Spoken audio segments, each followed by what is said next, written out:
Hi, I'm your host, Alex Gizis, and this is the 32nd episode of Speedify Live, the show where we talk about everything that is streaming, the many aspects and forms of live streaming.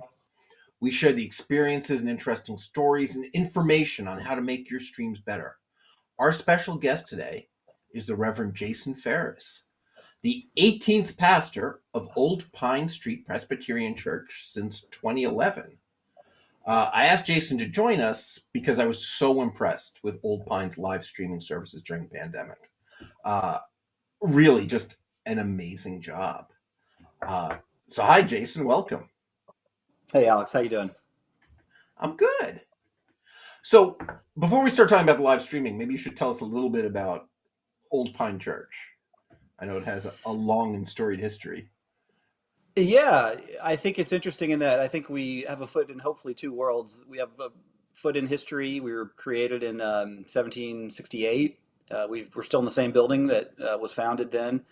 And we've obviously been through a lot of different periods of American history and a lot of ups and downs in Philadelphia. Um, and a lot of people know us because of our history, but we're a very vibrant, growing congregation now. And I like to think that we are able to use modern technology as well as almost anybody, although we do it in kind of a unique way, which I think we'll probably talk about tonight. Yeah, I hope so. So, because it's so relevant, can you talk a little bit about what you did before you were a pastor? I think you have a very interesting background. Right. So before I went to seminary, I was a documentary filmmaker. I worked on a variety of films. I worked for PBS on a couple of documentary film series. And then I did some freelance work as a camera person and sound mixer, and as well as directing a couple of projects. And my wife is a documentary filmmaker, so we have a long history of knowing how to produce video content, knowing how to edit video content, and we happen to have a pretty nice suite of equipment. So I have professional cameras and microphones and grip equipment and lights and things like that. None of which I thought I would use as a pastor. But all of which came in very handy during COVID because all of a sudden we couldn't meet in person and we had to figure out some way to live stream. And so all of that equipment and all of that background came in really handy. Oh, that's convenient. So, was it just COVID that made you guys start live streaming? Were you doing anything before COVID or? Yeah, so I have, I think, a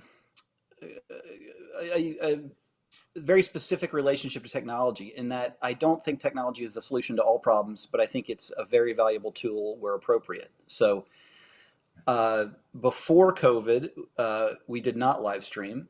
And part of the reason why is because we have this beautiful sanctuary that was really built for preaching and organ music. It didn't make sense to introduce a lot of technology into that space. But we did record our sermons, and I made sure they were, recorded to a high standard. And we would use here and there. I would introduce elements of technology. So I would play, clips from movies, audio clips from movies or interviews. And I also used a lot of visual art. So I would sort of on our bulletins, I would have paintings, and it really spanned a gamut. Sometimes I would have images of like Banksy graffiti. I mean, whatever I could do to kind of bring in a multimedia element into the service, I would do that. However, I did not want to have cameras everywhere. I just thought that wasn't appropriate for the architecture of the space. Now, during COVID, during COVID, we had to figure out some way to live stream. And if you want me to talk about that, I'm happy to do that. Sure. Although, am I right? Most people out there have actually seen Old Pine, at the very least, that commercial, right, with Zach Ertz. Isn't that Yeah, where he gets married and and his wife go running out of the church? That's Old Pine, right? yeah, we've had a few Hollywood productions here. The first actually was what was it called? National Treasure with Nicolas Cage. So that scene where Oh, he runs I through the remember them graveyard. filming the graveyard, right? Yeah. And then a couple of years ago, we had a Visa commercial with Zach and Julie Ertz was filmed in the sanctuary. And then actually just a month ago, we had Adam Sandler here filming a scene in our graveyard for his upcoming Netflix film. Nice. All Yeah, right. I highly doubt It's that a many people beautiful know. church, right? It is. I would be shocked if people actually knew who we were based on those films, but it's nice of you to mention that. Yeah, there's a scene in National Treasure where he runs by my house. And, Right. my house is about 2 pixels of orange, right? Is all you see. But I'm still very excited every time I see that, right? Because they show it at an angle. So, how much do you think everything's just going to go back to normal now as the pandemic wraps up? Or is everything always going to be a little bit different now? I totally depends on whom you ask. I mean, again, I think my view of technology is a little bit idiosyncratic, and so I can't really speak for everybody. I think what I've heard is that a lot of churches are trying to introduce live streaming as a permanent sort of component in their Sunday service. I Mhm. personally don't necessarily agree with that approach, but it'll be interesting to see. I mean, I think in a couple of years we'll be able to look back and we'll be able to say this was a good idea or this wasn't a good idea. But we are not Right. doing it. We're not doing it. So we're now done live streaming. Um, we are meeting in person, and that's going well. People are beginning to come back as COVID restrictions are being eased. More and more people are feeling comfortable being in person in the sanctuary. So I think a lot of churches just sort of put up cameras and filmed their service done in their sanctuary, done the way they always did it when they had an audience. And that's not at all what you did, right? Right. Right. Do you want to talk about Yeah. Sure. I mean, what I you did? think. I mean, because I think it was really successful.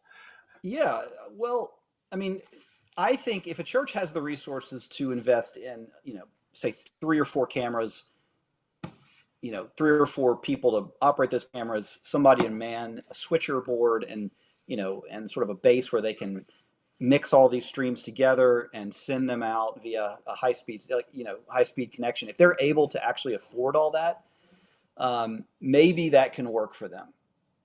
But I think for the majority of churches, the idea that they can simply put a camera in the back of the sanctuary and film from a distance what's happening at the altar or down, in sort of in the pews below, I think that is, I think they're misunderstanding the power of technology. I don't think that's going to be a very effective way to live stream because I think it's just a very detached experience. Right. We So did not what want to did you do that. do that?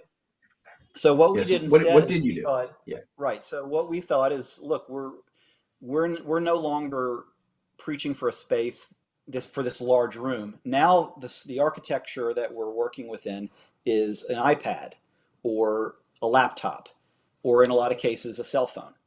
So how do we create content for that space? And the people that are good at doing that, if you think about it, are like cable news shows or interview shows or video podcasters. And the way that they interact with audiences in those smaller spaces is that they're close to the camera, they're well mic'd, and they're able to look directly at people through the computer and interact with them through comments, through a lot of multimedia tools, through video, through audio clips, and that's what we did. So I was right here. This is actually my office where I live streamed. I don't have all the equipment I used to have, but um, this was sort of my base of operations. I would bring people in via split screen. I would do interviews. We would pre-record music. We would show that during the service. We would do a lot of photography and paintings and things, and we would show those during the service. And we would have this sort of you know, 5 or 10 minute section in the middle of the service where people could actually write in using the YouTube comments panel, and we would respond to them in real time. So it was a very real, sort of interactive way to do a church service. And people seem Right. to really like it. So speaking of which, we're live here. Right. So if any of you have questions for me or for Jason, just post them underneath wherever you're watching the video, and supposedly we should see them. So just start asking, and we're happy to jump on and answer. So speaking of, here we go.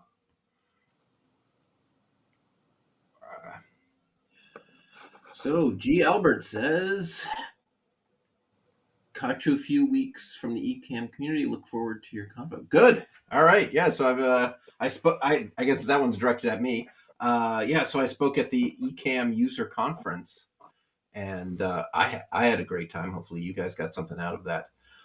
So speaking of Ecamm, I guess we should talk about what software are you using? Right. So we found Ecamm early on in the pandemic, and that became our primary broadcasting software.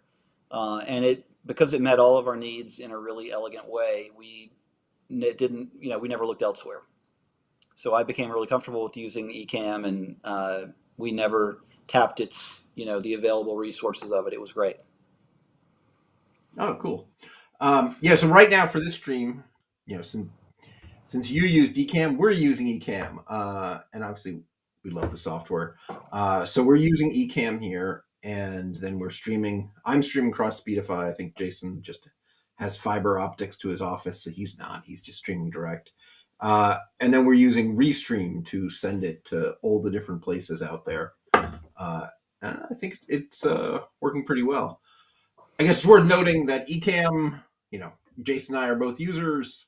There are no way sponsors here. Any good things we say about Ecamm is simply because we like it. They're not paying either of us. We're just talking about it. So in fact, if you have any criticisms, you're allowed to say them. But no, this is not a commercial for Ecamm. But yeah, I'm pretty happy with it. If you're on a Mac, I think it is the best software, right? Yeah, that was the other thing, is it sort of is tailor-made for Macs, and that's what we use. Yeah. So with your split screen, you'd bring in Pastor Rebecca, right? She was really good. I mean, her videos with the kids. Or yeah, go ahead. Yeah, well, I mean, or anybody else. So we would bring in Rebecca, who's our other pastor, but we would also bring in congregation members. A couple times I would interview people if there was something, when during the pandemic, obviously we went through that episode with the murder of George Floyd, and so I brought in a black pastor, and we had some conversations around those issues. I mean, it's a very powerful tool because you're able to bring in really whomever you want into your service in a way that you couldn't do at a live service. Yeah. I was finding myself wondering even if you're stopping live streaming, should you continue having Pastor Rebecca do some of her story times for kids and stuff? Seems like some good videos that could draw some people in. So what did people think? Did you get a lot of feedback on the streams? Did you get much feedback? Did people like it? Or It was super positive. I think people found it engaging. It was a real lifeline for people. I think we even grew. I mean, I think there were people who found us who had not known us in any kind of physical context, who found us purely virtually, who later started to attend in person. So it was. I have nothing but positive things to say about that experience. Yeah. Cool. So I feel like churches probably did a much better job than schools at adjusting to the pandemic, and maybe it's a little less two-way. But I mean, any thoughts on? Do you agree with that? And if so, why? Yeah, I mean, I have so much. I don't know. I mean, I have so much empathy for teachers. I mean, they were put in such an impossible position this past year. I've got kids in the public schools, and it was so hard. And I think everybody's just happy that they're back in person now.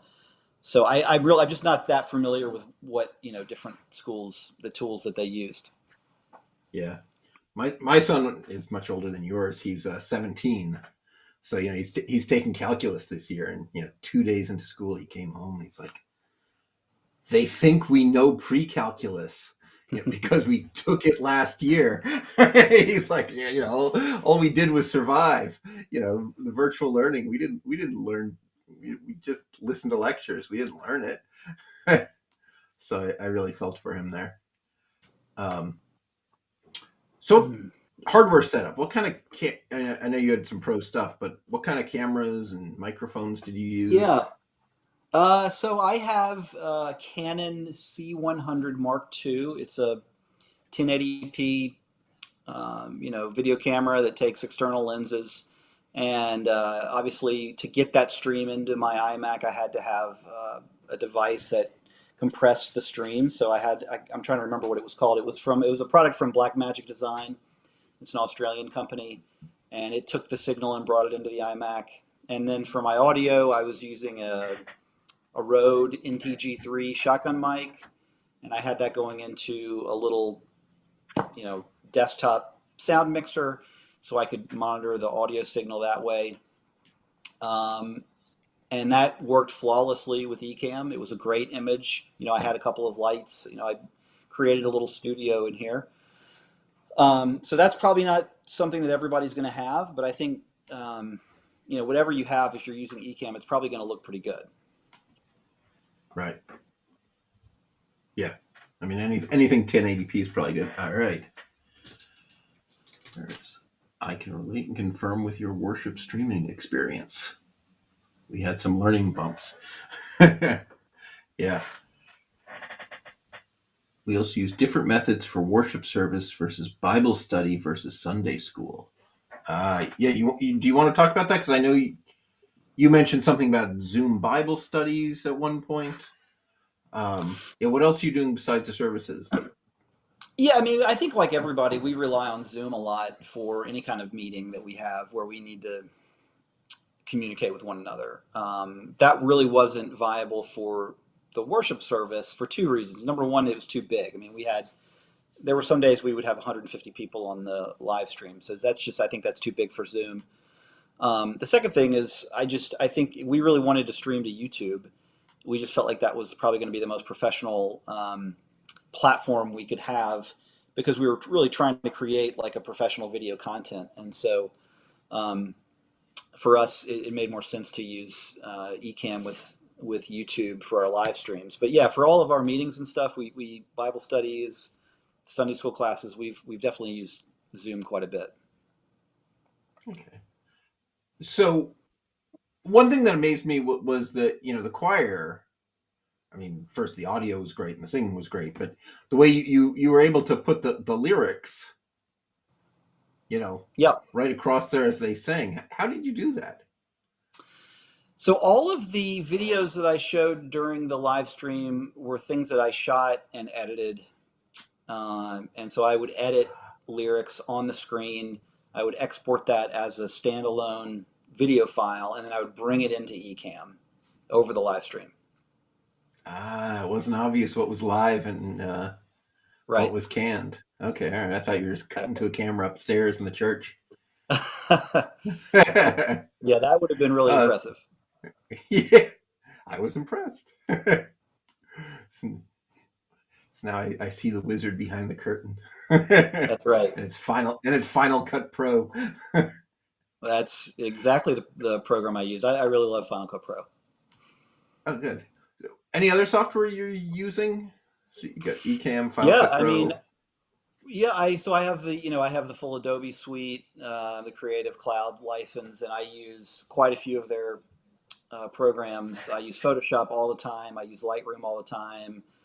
And because I do, so anytime you would see if I would show either a card as kind of like the prelude to the service where I would have a countdown, I would edit that in Photoshop and Final Cut Pro. I think you might even have a clip of that you could show. Yeah, we do have an episode. Yeah. So like that, that there's an image with text I created in Photoshop. And then I brought that into Final Cut Pro and I added a countdown timer in Final Cut. And Nice. then we would come on split screen, and you can see we're using Skype to connect me to Pastor Rebecca.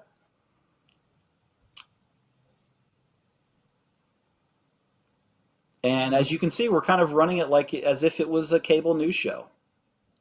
And we're able to, I think we were able to achieve something that was a lot more intimate and personal and connected than if we had been in the sanctuary. And, you know, I think a lot of churches, they go up in the sanctuary and they try to recreate the experience up there, but it has an air of falsity because you're not there.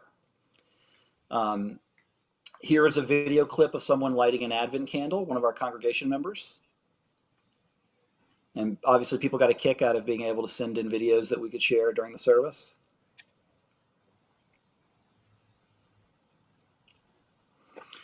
I think you could probably stop there. This would probably go on a little while. Nice. So for Ryan, our guy in the background here, I don't seem to be able to click on people's comments and make them appear on the screen. So you're in charge of that. As the comments come, put them up, Ryan, and we'll respond to them. There we go. All right.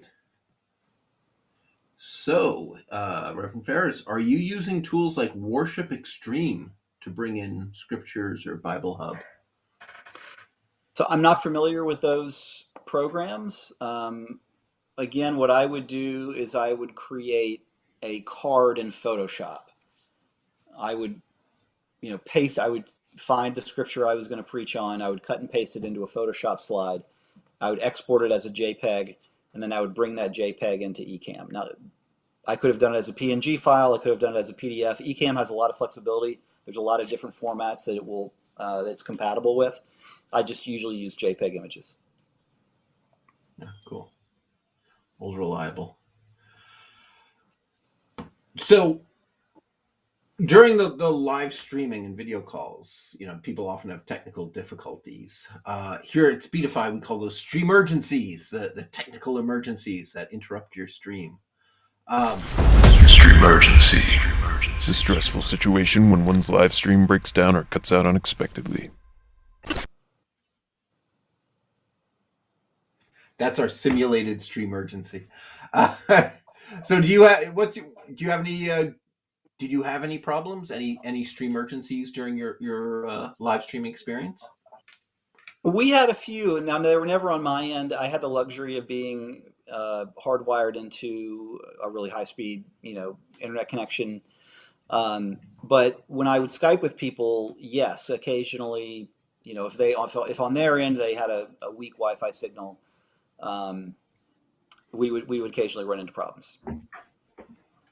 Yeah, I remember a couple times that I saw Pastor Rebecca get pixelated.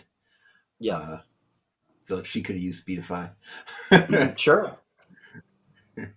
So, by the way, Speedify, of course, is my app that runs in the background on your phone or your computer and lets you use more than one internet connection at the same time. So, even if your Wi-Fi goes out, you might have, like I have right now, a tethered cell phone, and I would stay online even if it fell apart.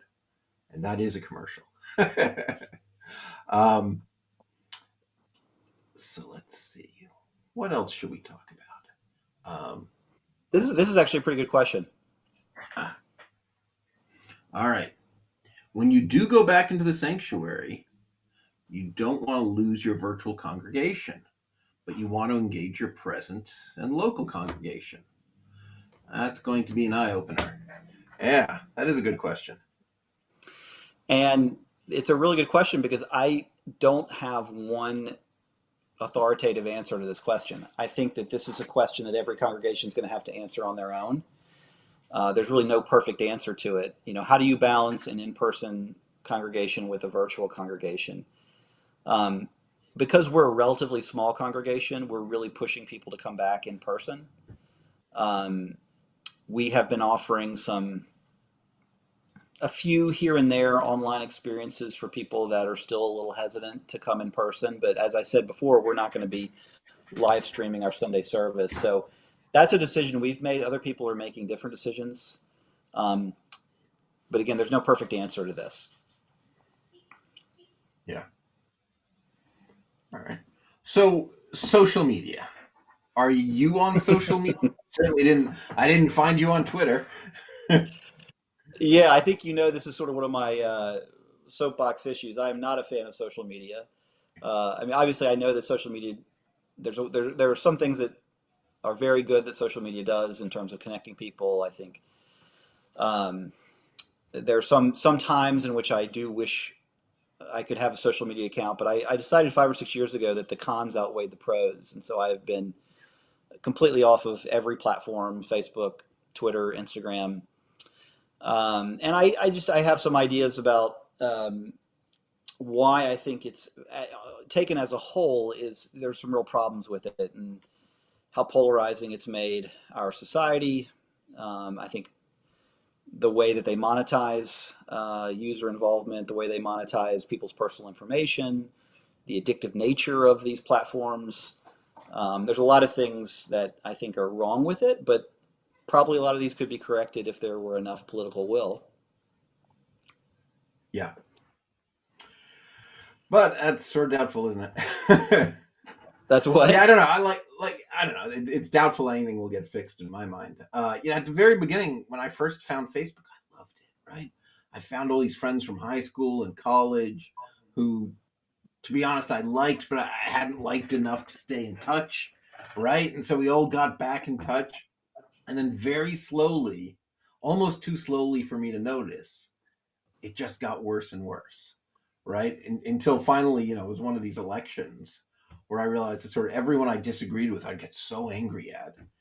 But then I also realized the people I agreed with, I'd get annoyed at, right? Because they're going on and on. So that was the point where I was kind of done with Facebook.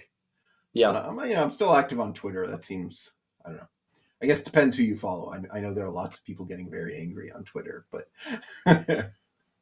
I think like everything else, there's no one answer. I mean, everybody has to have their own relationship to these platforms, and I think it's certainly possible to use them in ways that are responsible. But it does bother me that the underlying architecture of a lot of these platforms is basically curating people's personal information that can then be sold, and actually engaging in a lot of behavioral modification techniques that sort of manipulate people into using the platforms more and actually changing their behavior and changing their views. So those things bother me. Yeah. Because obviously, it's funny, the economics, they're sort of all set up wrong, right? I mean, any platform that just charged users so the users were customers, well, people wouldn't want to pay. They'd always go to the free one instead of paying, right? So, Well, not necessarily. I mean, I think that, so for example, maybe now people have learned their lessons and would pay to not be the product. I'll give you an example. So I've got 3 kids and they all love YouTube. And I just became so frustrated with all the advertisements that they were watching on YouTube that I eventually bought a YouTube premium account. And it's like $24 a month, and you have like 5 licenses, I think, with it. And I actually think overall it's a great deal. So my kids now never see ads ever. I also, they love playing video games, but all of these video games are using the exact same behavioral modification techniques that Facebook's using. So I ended up buying a subscription to Apple Arcade. So they are only using games that I'm paying for. They don't see any advertisements. Oh, that's good.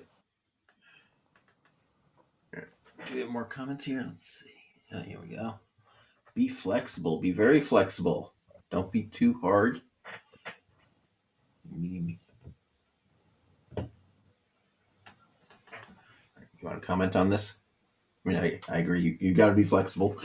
Yeah, the problem with me is I am the media and ministry team.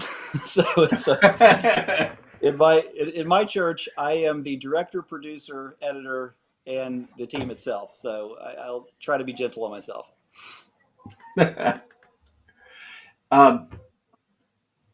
So are there live streamers or anything, like any video content, any churches or any creators who you do follow as far as video content and stuff? And so there's really not. Yeah, I mean, so and I hate to sort of sound like I'm poo-pooing live streaming, because I think, there are times when it's appropriate, but I see the church world falling into a couple of different camps. I mean, you either have these really ultra slick live streams that you see at a lot of these big mega churches, which are impressive technically, but I think they have a kind of a consumerist feeling about them, like you're watching, Yeah. MTV or something.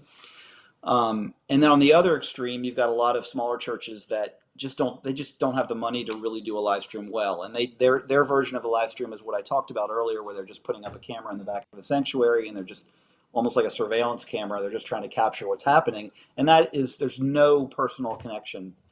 Now, what I would recommend to those churches is that if they're going to live stream, I would recommend they consider doing something like we did, and maybe just have a second service that's totally separate from the in-person service, and they can have something that's really interactive. The problem with that is that it's work.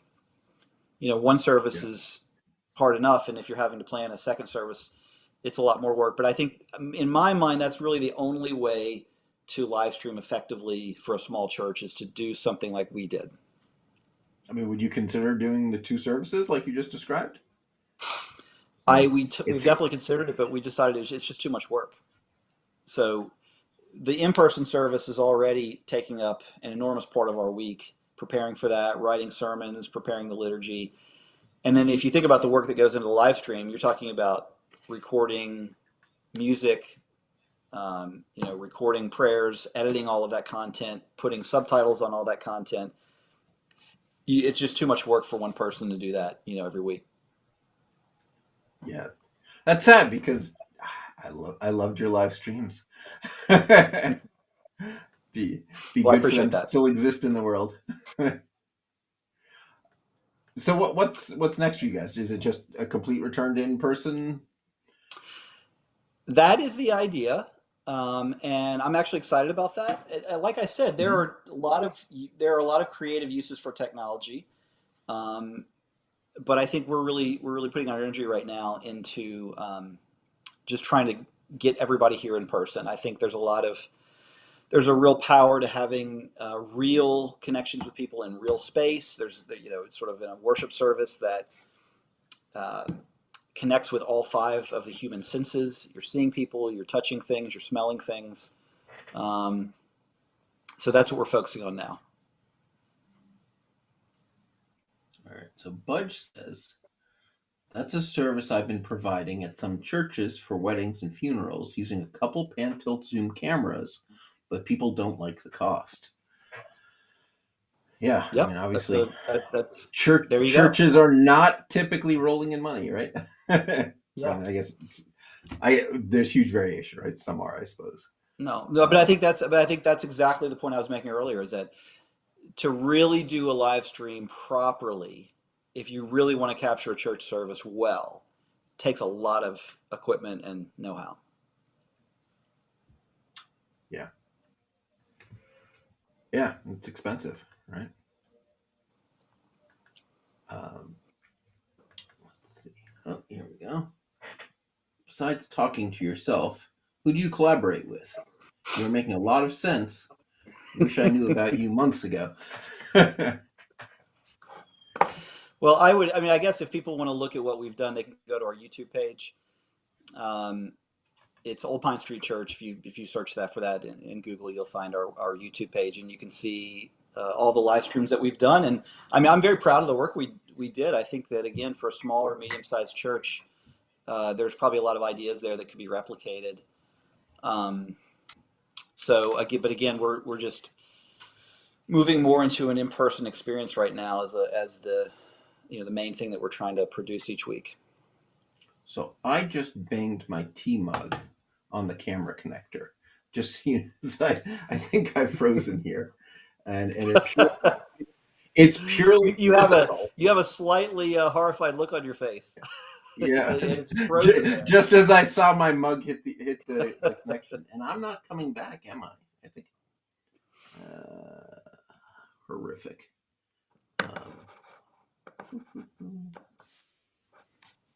But I'm still here. My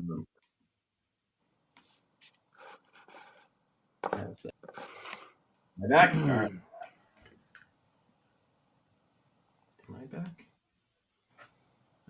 So, well, Jason, what? I can, Alex, I can Jason could take another question. Got more questions for him? I mean, I think we sort of went over a little bit of my background with documentary filmmaking,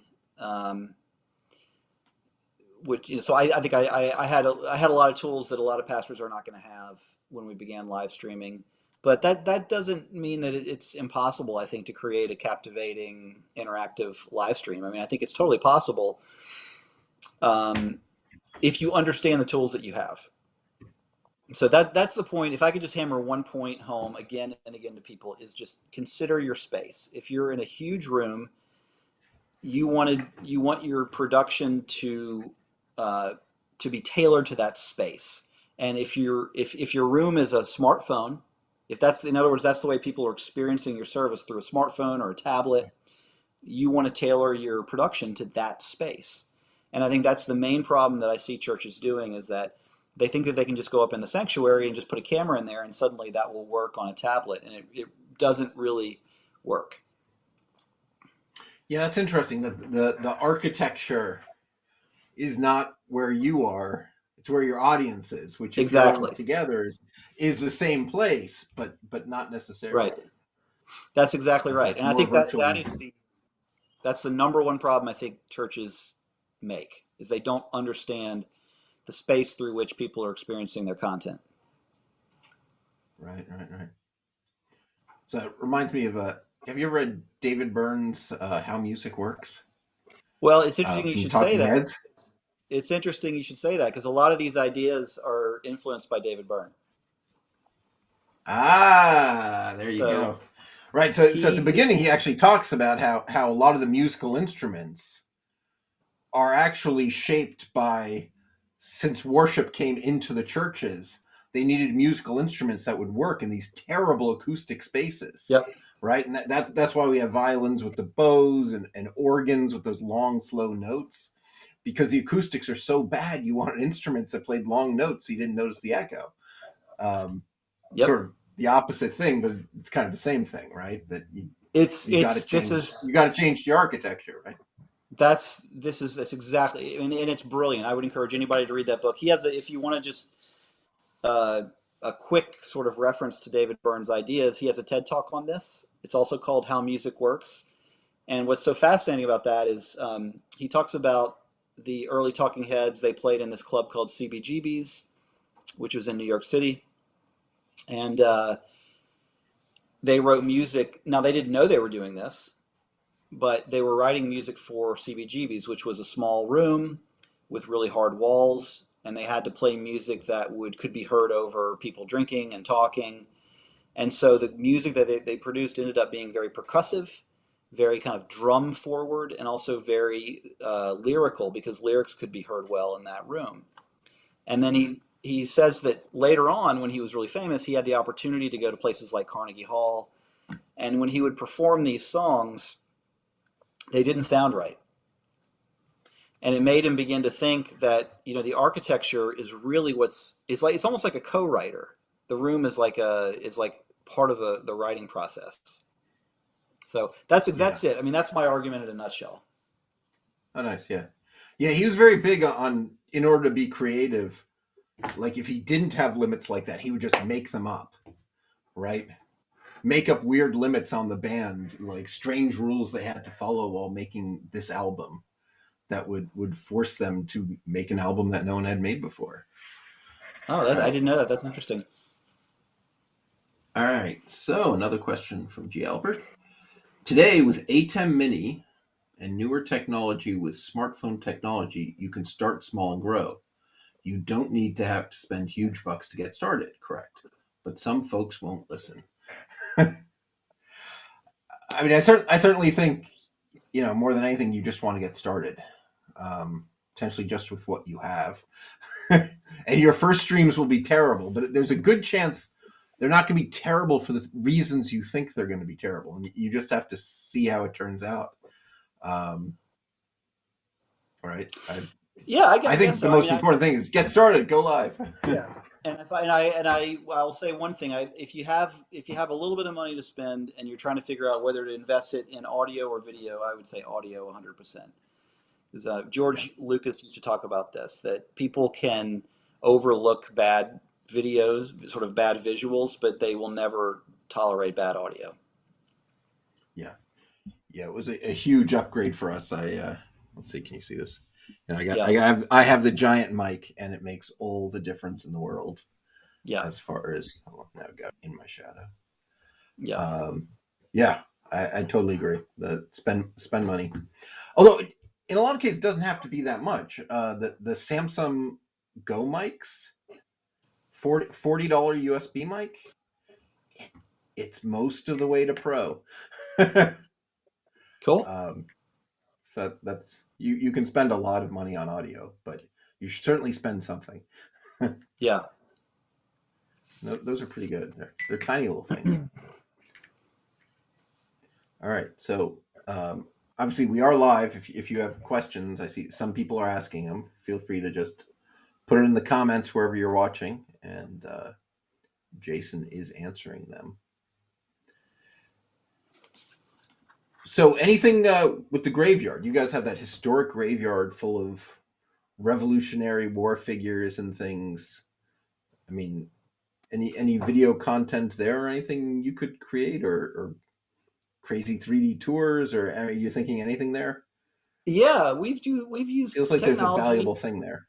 Yeah, so we recently finished an audio tour of the graveyard in English and Spanish, and you can download that. And um, basically, you just take your smartphone through the cemetery, and you can stop. There's sort of numbered stops along the way, and Oh, neat. the app will share history about whoever's buried there.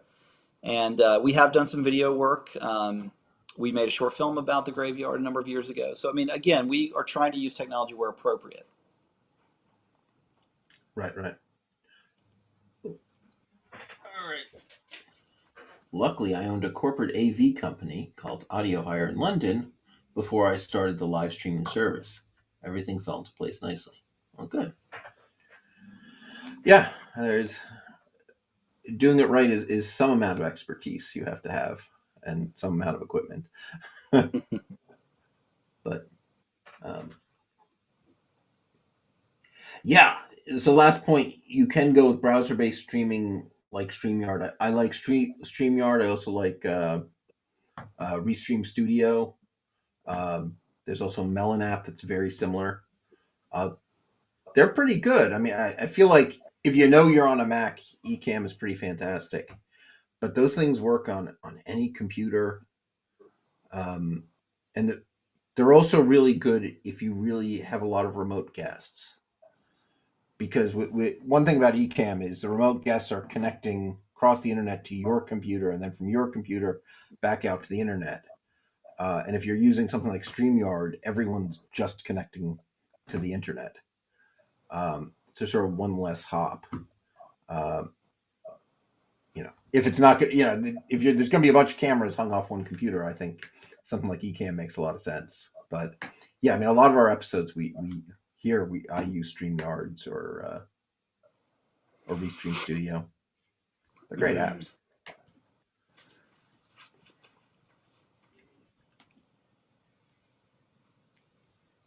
Gee, Albert has another. I think he's complimenting you on your Yeah. lower Our third. background art. Yeah. No, And your the Ecamm. the little Yeah. subtitle for my lower third. Yeah. Again, that's not an ad. We just like Ecamm. We like the software. We like the people. Doc Rock, Katie over in marketing there. No financial ties. It's just nice software. And it's nice people. So you they, actually, the lower third that says my name, you actually designed that in Ecamm? yes. So Ryan is in the back here somewhere. He made it. I think there's a good chance he made it in Photoshop and then Oh, I dragged see. it in, Okay. much like you were saying. Right. But yeah, he's doing an Ecamm, but I'm not sure where he made the artwork. But yeah, it's so easy, right? So we just designed a few graphics and slap them in Ecamm and they show up nicely and we look like kind of professional, I hope. All right, amen. For sure. All right, we got StreamYard fans in the house, and that's fine. We also use that. I'm also a fan of StreamYard. And stereo. Sorry, totally unrelatable. You look like a young Michael Douglas. I'll take that. Yeah. I've been enjoying he has a Netflix show, the Kaminsky, I think it's called, where he plays a sort of an aging acting coach. The Kaminsky Method, maybe? Maybe it's called the Kaminsky Method. Anyway, it's really good. Okay. You recommend it? I started watching Succession last night. Yeah, we're watching that too. That's brutal. Yeah, that's what it seems like. Actually, it seems like Arrested Development without the jokes, to be honest. A little bit, yeah. Yeah. Rich jerks. All right. Well, we're coming up on 5:50. We're just about at an hour here. All right. Got people agreeing with you about Kaminsky Method. Any final parting thoughts? Well, yeah. I mean, I hope that folks were encouraged a little bit by what we're talking about. I mean, I think my main point was that technology should be used thoughtfully. That I would encourage you not just to throw a camera up in the sanctuary, but really be thoughtful about the best way to engage with your audience. That's the goal, is engagement. And so what we decided to do was to do more of a cable news format, because we thought that we could engage with people in a more personal way. And I think it worked really well for us. And that's also going to be a lot more accessible for people, because everybody has, they can get a desktop computer and they can basically do a version of that using Ecamm, streaming to whatever platform you want. So I would say just be thoughtful about it. That'd be my main. And watch that David Byrne TED Talk. I would also recommend that. Okay. Yeah, I read the book and I haven't watched the TED Talk, so I'm going to go look that up. All right. Can you post we got a couple more questions here. Reverend Ferris's website. Sure. Can you put the URL up somewhere? Do you want me to? Should I write it in the comments here? Can I do that? Yeah. I think if you write in the comments. I don't know if I can. Guest chat. Let me see if I can do that. No, I don't know if I have a comments window. Is it just oldpine.org? Anyway, yeah, it's oldpine.org. Yeah, oldpine.org. There you go. About as easy as they get.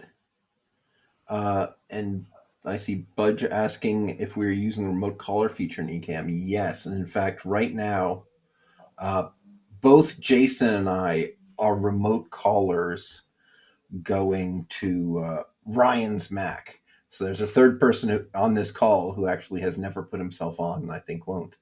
And he's the one actually sitting on Ecamm, and both of us are remote callers right now. And it turns out I could just put a plug in. If I could just put a plug whatever you want. So we used Skype, which has really good connectivity with Ecamm. I thought our streams looked really good, when we would bring in people on split screen. So that's another option people can check out. All right, cool. Thank you. Yeah, Ecamm is great. Feel free to everyone check out Speedify. Oh, we're having a sale, of course, because it is Black Friday week. So Cyber Week 21 at our website, speedify.com, gets you 40% off any yearly plans. Got to pitch that. So if you need more reliable internet, you can, if you're using a cell phone, it'll use your Wi-Fi and your cellular. If you're on a PC or a Mac, you can do things like tether your cell phone, and it'll use both the regular internet connection and the tethered phone, giving you, faster, more reliable internet. Sorry to pitch you, but there it is. So yeah, Cyber Week 21 is the coupon that would get you 40% off any yearly plans. Let's see. So I guess some final thoughts. Happy Thanksgiving to all of the Americans in the audience. And let's see, 11:30. I guess that's Tuesday at 5 o'clock. We're going to have Michael Reeder, a psychologist, on, who has been, helping patients over the internet remotely. So a different virtual take on helping people with live streaming. Any sale offer? Why don't you, Budge, why don't you email support@speedify.com and we'll see what we can do. And yeah, then I think that's it. So thank you very much, Jason. This was fantastic. As I think I've said a couple times, I'm a huge fan. Your services were fantastic. Thank you. We appreciate seeing you, and if anybody has any more other questions, you can direct them to me. And if people want to check out our YouTube page, again, I think that they can get a good sense of what we decided to do. All right. Thank you, and good night, everybody. All right. Good night. You're welcome. Bye-bye.